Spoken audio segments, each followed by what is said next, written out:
we're very excited to launch CLI, Congregational Leadership Initiative, for 2021. It is our 6th CLI, and it is a very unique and targeted one.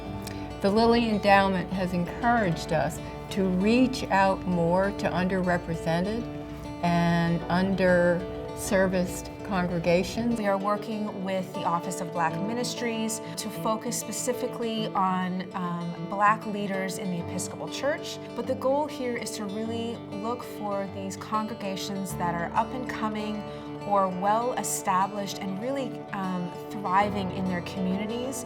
We want to pair them together, form those relationships, really strengthen those bonds, all while kind of giving them the leadership and finance education that has been part of the program for so many years now. This is an opportunity for us to reimagine ministry, for us to reimagine how we move from a place of outreach to what I want to call engagement, how we move from a place of transactional to transformation. And here we are in Baltimore, Maryland, for an in-person Congregational Leadership Initiative for historically and predominantly Black congregations. And we assembled a distinguished faculty who are going to help reinvigorate new ideas for this important constituency of our beloved Episcopal Church. Well, I really believe that the Episcopal Church Foundation is onto something by bringing together teams of people to have the experience of, first of all, knowing they're not alone, that other congregations are experiencing the same kinds of challenges. And this gives an opportunity to come together, to listen to one another, to learn from one another, to recognize the good things that are happening, and to give some skills building and opportunities to create new experiences in congregational life. And so in our time together, I hope that people will discover that a lot of the wisdom is around the table already, and that they need not be afraid of exercising that wisdom. There's a huge knowledge base that exists within ECF, and to turn that toward Black churches, I think it's wonderful, not only from ECF's standpoint, but for the church's standpoint. One of the things I'll be focusing on is worship. So having a space of prayer, bringing us together with the Holy Eucharist, connecting us before we're dispersed back to our various areas. And also we'll be meeting with vestries and other leaders, talking about some challenges, what are some growing edges, what are some things we can learn from each other.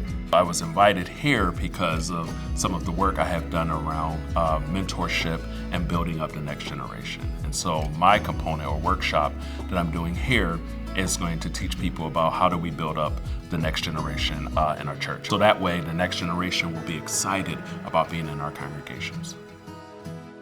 As you may know, many of our congregations, our Black congregations, are struggling right now.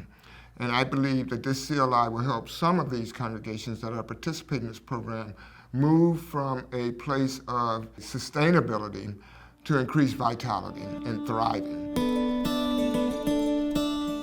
Yeah, so I was most excited to come to CLI because this is an opportunity not just for me as the clergy person, but also for my lay leaders, so we could dream together and then come back and make these dreams happen together. So I'm here with two of our most fabulous, awesome lay leaders, and my hope and prayer is that they leave having had an amazing experience and also feeling even more empowered as leaders to make their vision for the church happen. We're blessed to have Father Edwin as our minister. He reaches far and near to get things done, to get us recognized.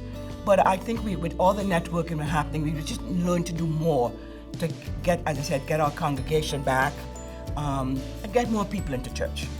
I hope with this we make new friends, and then we sort of trade off each ideas. They can help us with things that we have problems with. So each church, if they're able to, should come to something like this to learn from each other.